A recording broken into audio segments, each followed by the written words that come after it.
Dans cette vidéo, on va voir comment utiliser le registre timer du PIC 16F84 en mode timer. Pour cela, on va prendre l'exemple suivant comme support. On veut allumer une LED pendant un temps T qu'on va calculer par la suite dans les conditions suivantes. Le registre timer 0 du PIC 16F84 est configuré en mode timer. Le préscalaire est configuré avec un diviseur de 256. On veut exploiter le drapeau Timer Interrupt Flag du registre Interrupt Control. Et dans l'exemple qu'on va prendre, le pic sera cadencé à une fréquence de 10 kHz, juste à titre de démonstration. Avant tout, on va commencer par un rappel sur le registre Timer 0 du 16F84. Le registre Timer peut être utilisé de deux façons différentes. On peut l'utiliser en mode compteur et on peut l'utiliser en mode timer. En mode compteur, le compteur va compter les impulsions appliquées à la broche RA4. Pour cela, il faut positionner le timer clock source sur 1 et par la suite, vous sélectionnez l'option que vous voulez au niveau du Timer Select Edge, au niveau du préscalaire et au niveau du drapeau Timer Interrupt Flag. Je vous renvoie à la vidéo 1 et la vidéo 2 qui traite le registre timer en mode compteur. En mode timer, on va compter les impulsions d'origine l'horloge qui cadence le rythme du 16F84. Voilà ici l'horloge. Nous l'avons pris à 10 kHz dans notre exemple. Entre parenthèses, le 16F84 peut monter jusqu'à 4 MHz. Par la suite, cette fréquence de 10 kHz est divisée par 4. C'est pour cela qu'on trouve F oscillateur divisé par 4. Donc, en mode timer, on va positionner le bit timer clock source sur 0. Et par la suite, nous avons le choix d'utiliser le préscalaire ou bien non. Si nous utilisons le préscalaire, il faut fixer le diviseur et nous avons également le choix d'utiliser ou bien non le drapeau Timer Interrupt Flag. Notez bien qu'en mode timer, on va compter les impulsions dont l'origine l'horloge qui cadence le rythme du 16F84. Donc, cette horloge, elle est constante, donc la période, elle est constante. Finalement, compter les impulsions dont la période est constante, ça revient à compter le nombre de périodes, donc à compter le temps. Par contre, en mode compteur, on compte les impulsions et ces impulsions-là, elles peuvent être périodiques comme elles ne peuvent pas être périodiques. Et c'est ça la différence essentielle. Pour le schéma. Nous avons le PIC 16F84. Ici, l'horloge, et nous l'avons fixé à 10 kHz. pour notre démonstration. Le contenu du timer est affiché en hexadécimal et l'information est prise au niveau du port B. La LED est branchée sur la branche RA0 et par la même occasion, lorsqu'on allume la LED, on lance le top chrono et lorsqu'on éteint la LED, on stoppe le chronomètre. Ici, nous avons le reset manuel du chronomètre et finalement, nous avons le bouton Start qui déclenche le on de la LED.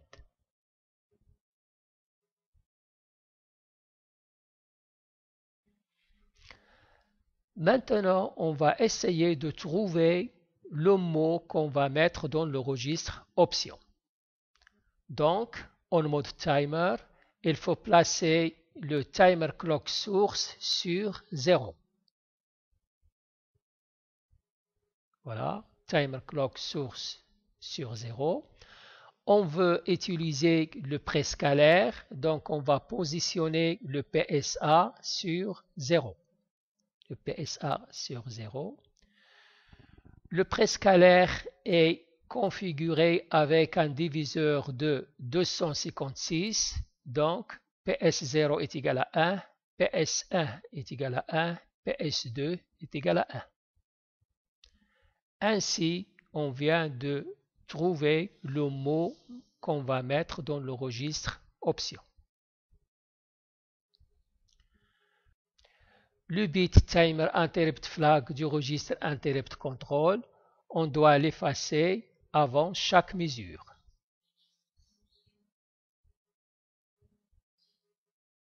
Maintenant, pour le calcul du temps, qu'on fasse le raisonnement en fréquence ou bien en termes de temps, ça revient à la même chose, donc on trouve toujours le même résultat.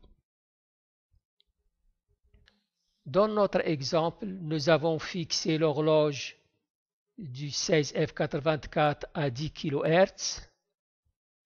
Donc, la période, c'est 0,1 millisecondes. La fréquence 10 kHz sera divisée par 4, ce qui donne 2500 Hz et correspond à 0,4 millisecondes. Puisque nous avons configuré le préscalaire avec un diviseur de 256, donc la fréquence de l'oscillateur divisé par 4 divisé par 256 nous donne une fréquence de 9,7656 Hz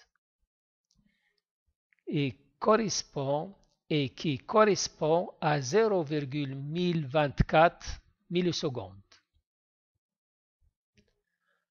Lorsqu'on parle du temps, il faut multiplier par 256.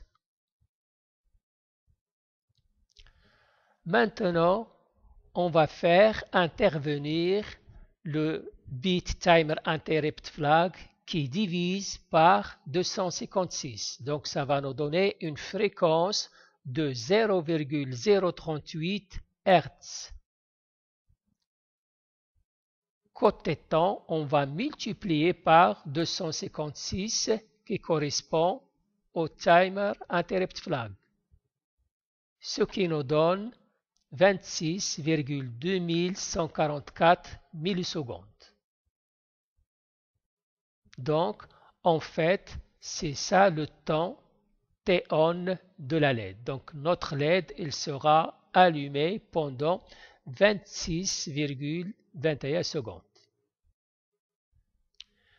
Donc, vous voyez bien qu'on fasse le raisonnement en fréquence ou bien avec le temps, on aboutit toujours au même résultat.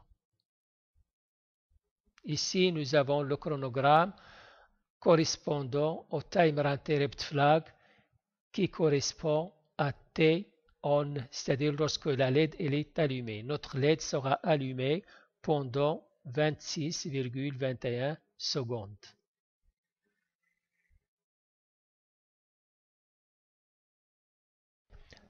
Concernant l'organigramme de notre application, ici nous avons le mot qu'on va envoyer au registre TRIS A. Ici c'est le mot correspondant au registre TRIS B. Et ici nous avons le mot qu'on va charger de le registre option. Au départ, on va mettre la LED à 0 et par la même occasion, le chronomètre est à l'arrêt. On teste le bouton Start. Une fois que le bouton Start est activé, on va initialiser le registre Timer, mettre à 0 le drapeau Timer Interrupt Flag et on allume la LED. Et par la même occasion, on active le top chrono. Le contenu du timer est envoyé au port B et il est affiché en hexadécimal. Par la suite, on va tester le drapeau Timer Interrupt Flag. Tant qu'il est égal à 0, on va continuer cette boucle. Une fois que le drapeau Timer Interrupt Flag passe à 1, on va éteindre la LED et par la même occasion, on stoppe le chronomètre.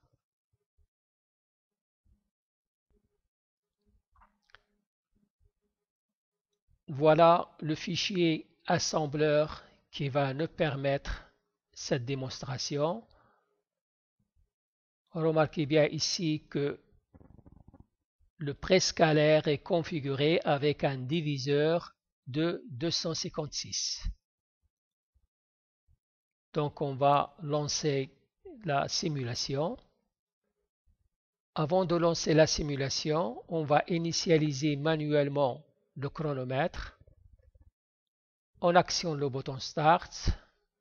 La LED passe à 1 et en même temps, le chronomètre, il démarre. Ici, nous avons le contenu du registre Timer. L'affichage est en hexadécimal. Au niveau de l'organigramme, nous sommes dans cette boucle. Tant que le drapeau Timer Interrupt Flag est égal à 0.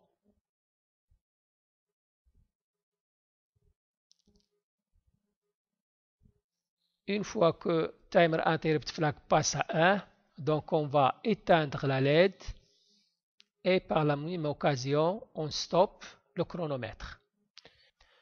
Le chronomètre indique 26,21 secondes. C'est ce que nous avons calculé auparavant avec un diviseur sur 256. On reprend la démonstration. Initialisation du chronomètre, démarrage.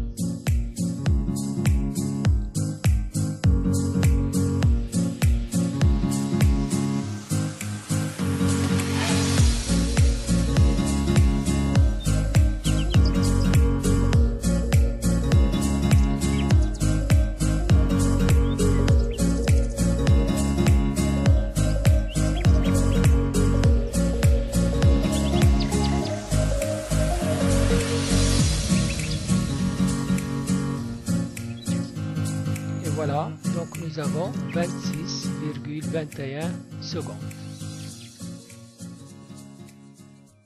Maintenant, je vous propose de reprendre cette simulation, mais on va configurer le préscalaire avec un diviseur de 128. Donc, on va aller vers le fichier ASM et on va changer le PS0 avec 0. On sauvegarde la modification. On relance la simulation. Initialisation manuelle du chronomètre. Start. La LED est allumée. Le chronomètre il est en marche. Et nous avons l'indication du timer. Donc avec 128, avec un prédiviseur configuré sur 128, nous aurons une temporisation de 13,10 secondes. C'est ce qu'indique le chronomètre. Donc on reprend une dernière fois. Initialisation manuelle du chronomètre. Action sur le bouton Start. La LED s'allume. Le chronomètre en marche. L'indication du contenu du timer. Et nous attendons